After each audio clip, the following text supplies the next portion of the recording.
கர்த்தரையே சேவிக்க கடவீர்கள். அவர் உன் அப்பத்தையும் உன் தண்ணீரையும் ஆசீர்வதிப்பார்.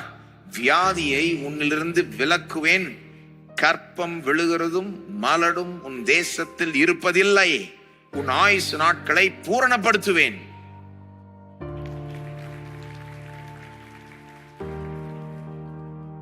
என்ன மாதிரி சொல்றாரு பாருங்க. நீ என்ன சேவிச்சனா? நீ ஏன் ஜனம்? உண்மையிலே நீ ஏன் ஜனம்னா? அப்ப நான் உன்னை பார்த்துக்கிறேன். எந்த விதத்துல பார்த்து? எல்லா விதத்திலையும் பார்த்துக்கிறேன். இதையும் சொல்றாரு அதுல, இதுவும் வந்துருது அதுல. அப்பத்தையும் தண்ணீரையும் ஆசீர்வதிச்சு வியாதியை விலக்குவேன். சாப்பிட்றதுக்கு முன்னால இது நல்ல ஒரு ஜெபம். ஆண்டவரே, நீர் சொன்னீர் அப்பத்தையும் தண்ணீரையும் ஆசீர்வதித்து வியாதியை விலக்குவேன். ஆகவே நீர் சொன்னபடி செய்ய ஆண்டவர். இந்த ஆகாரத்துக்காக நன்றி.